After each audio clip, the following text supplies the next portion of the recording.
I want you to, for a moment, think about playing a game of Monopoly. Except in this game, that combination of skill, talent, and luck that help earn you success in games as in life has been rendered irrelevant because this game's been rigged, and you've got the upper hand. You've got more money, more opportunities to move around the board, and more access to resources. And as you think about that experience, I want you to ask yourself, how might that experience of being a privileged player in a rigged game change the way that you think about yourself and regard that other player? So we ran a study on the UC Berkeley campus to look at exactly that question. We brought in more than 100 pairs of strangers into the lab, and with the flip of a coin, randomly assigned one of the two to be a rich player in a rigged game. They got 2 times as much money. When they passed go, they collected twice the salary, and they got to roll both dice instead of one, so they got to move around the board a lot more. And over the course of 15 minutes, we watched through hidden cameras what happened. And what I want to do today for the first time is show you a little bit of what we saw.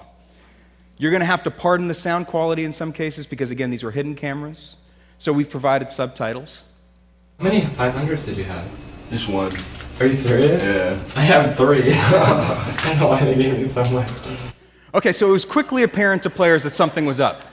One person clearly has a lot more money than the other person, and yet, as the game unfolded, we saw very notable differences and dramatic differences begin to emerge between the two players. The rich player started to move around the board louder, literally smacking the board with their piece as he went around. We were more likely to see signs of dominance and nonverbal signs of displays of power and celebration among the rich players. All right, we had a bowl of pretzels positioned off to the side. It's on the bottom right corner there. That allowed us to watch participants' consumatory behavior. So we're just tracking how many pretzels participants eat. Are those pretzels a trick? I don't know. Okay, so no surprises. People are on to us. They wonder what that bowl of pretzels is doing there in the first place. One even asks, like you just saw, is that bowl of pretzels there as a trick?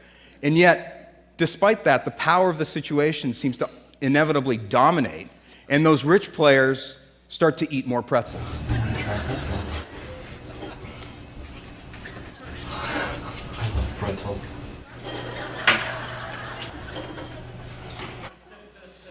And as the game went on, one of the really interesting and dramatic patterns that we observed begin to emerge was that the rich players actually started to become ruder toward the other person. Less and less sensitive to the plight of those poor players, and more demonstrative of their material success. More likely to showcase how well they're doing. I have some money. I have money for everything. You owe me $24 before. Lose all your money soon. I'll buy it. I mean, I have so much money. I have so much money, it takes me forever. I'm gonna buy out this whole board. You're gonna run out of money soon. I'm pretty much untouchable at this point. Okay, and here's what I think was really interesting, is that at the end of the 15 minutes, we asked the players to talk about their experience during the game. And when the rich players talked about why they'd inevitably won in this rigged game of Monopoly,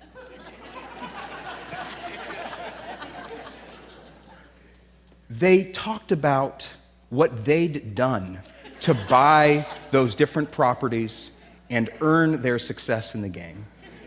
And they became far less attuned to all those different features of the situation, including that flip of a coin that had randomly gotten them into that privileged position in the first place.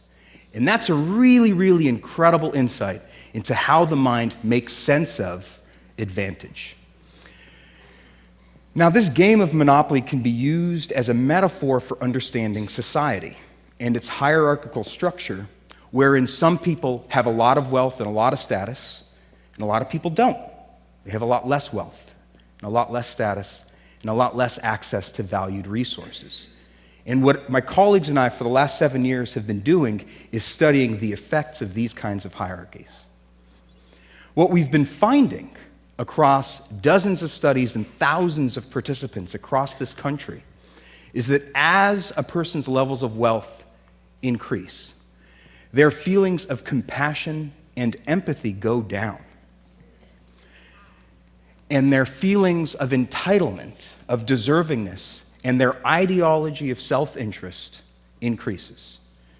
In surveys, we've found that it's actually wealthier individuals who are more likely to moralize greed being good, and that the pursuit of self-interest is favorable and moral. Now, what I want to do today is talk about some of the implications of this ideology of self-interest, talk about why we should care about those implications, and end with what might be done. Some of the first studies that we ran in this area looked at helping behavior, something social psychologists call prosocial behavior. And we were really interested in who's more likely to offer help to another person, someone who's rich or someone who's poor. In one of the studies, we bring in rich and poor members of the community into the lab and give each of them the equivalent of $10. And we told the participants that they could keep these $10 for themselves, or they could share a portion of it, if they wanted to, with a stranger who's totally anonymous. They'll never meet that stranger, and the stranger will never meet them. And we just monitor how much people give. Individuals who made $25,000, sometimes under $15,000 a year, gave 44% more of their money to this stranger than did individuals making $150,000, $200,000 a year. We've had people play games to see who's more or less likely to cheat to increase their chances of winning a prize. In one of the games, we actually rigged a computer so that die rolls over a certain score were impossible. You couldn't get above 12 in this game. And yet, the richer you were, the more likely you were to cheat in this game to earn credits toward a $50 cash prize, sometimes by 3 to 4 times as much. We ran another study where we looked at whether people would be inclined to take candy from a jar of candy that we explicitly identified as being reserved for children, participating. I'm not kidding. I know it sounds like I'm making a joke. We explicitly told participants, this jar of candy is for children participating in a developmental lab nearby. They're in studies. This is for them. And we just monitored how much candy participants took. Participants who felt rich took 2 times as much candy as participants who felt poor.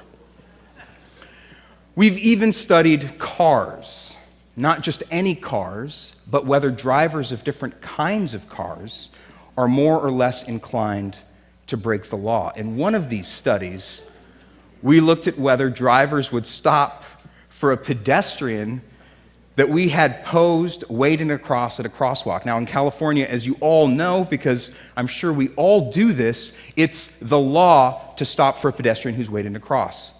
So here's an example of how we did it. That's our Confederate off to the left posing as a pedestrian. He approaches as the red truck successfully stops. In typical California fashion, it's overtaken by the bus who almost runs our pedestrian over. Now here's an example of a more expensive car, a Prius, driving through, and a BMW doing the same. So we did this for hundreds of vehicles on several days, just tracking who stops and who doesn't. What we found was that as the expensiveness of a car increased, the driver's tendencies to break the law increased as well. None of the cars in our least expensive car category broke the law. Close to 50% of the cars in our most expensive vehicle category broke the law. We've run other studies finding that wealthier individuals are more likely to lie in negotiations, to endorse unethical behavior at work, like stealing cash from the cash register, taking bribes, lying to customers. Now, I don't mean to suggest that it's only wealthy people who show these patterns of behavior. Not at all. In fact, I think that we all, in our day-to-day, minute-by-minute lives, struggle with these competing motivations of when or if to put our own interests above the interests of other people. And that's understandable because the American dream is an idea in which we all have an equal opportunity to succeed and prosper as long as we apply ourselves and work hard. And a piece of that means that sometimes you need to put your own interests above the interests and well-being of other people around you.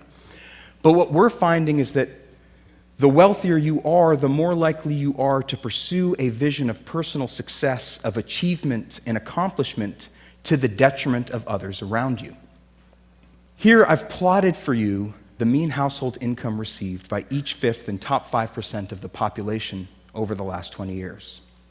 In 1993, the differences between the different quintiles of the population in terms of income are fairly egregious. It's not difficult to discern that there are differences.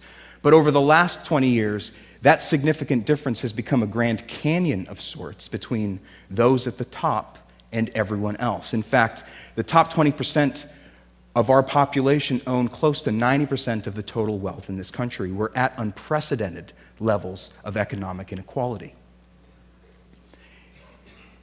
What that means is that wealth is not only becoming increasingly concentrated in the hands of a select group of individuals, but the American dream is becoming increasingly unattainable for an increasing majority of us.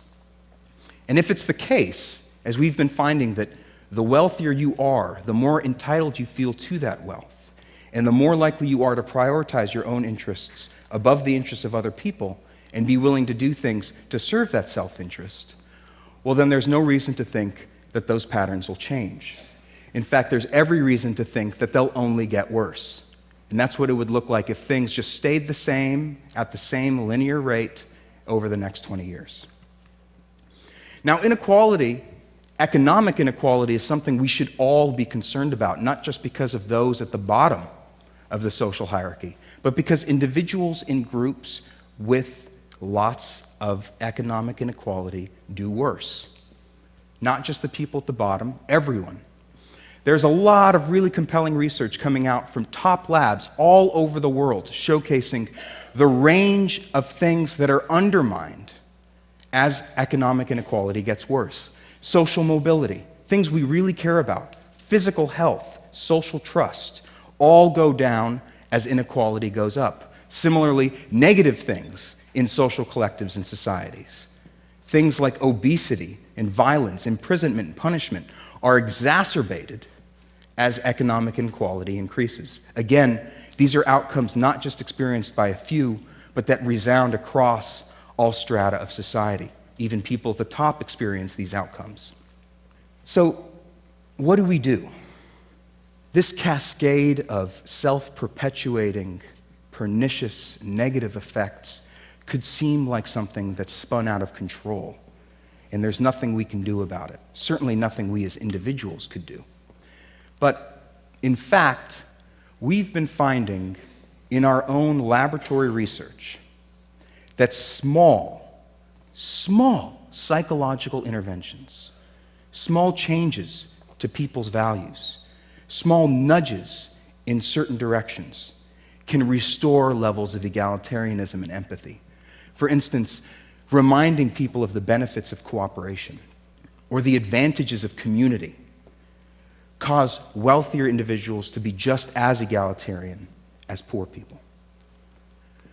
In one study, we had people watch a brief video, just 46 seconds long, about childhood poverty that served as a reminder of the needs of others in the world around them.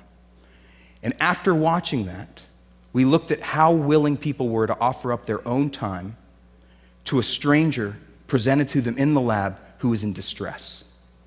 After watching this video, an hour later, rich people became just as generous of their own time to help out this other person, a stranger, as someone who's poor, suggesting that these differences are not innate or categorical, but are so malleable to slight changes in people's values and little nudges of compassion and bumps of empathy. And beyond the walls of our lab, we're even beginning to see signs of change in society. Bill Gates, one of our nation's wealthiest individuals, in his Harvard commencement speech, talked about the problem facing society of inequality as being the most daunting challenge. and talked about what must be done to combat it, saying, humanity's greatest advances are not in its discoveries, but in how those discoveries are applied to reduce inequity. And there's the Giving Pledge, in which more than 100 of our nation's wealthiest individuals are pledging half of their fortunes to charity. And there's the emergence of dozens of grassroots movements, like We Are the 1%, the Resource Generation, or Wealth for Common Good, in which the most privileged members of the population, members of the 1% and elsewhere, people who are wealthy, are using their own economic resources, adults and youth alike. That's what's most striking to me. Leveraging their own privilege, their own economic resources to combat inequality by advocating for social policies, changes in social values, and changes in people's behavior that work against their own economic interests, but that may ultimately restore the American dream. Thank you.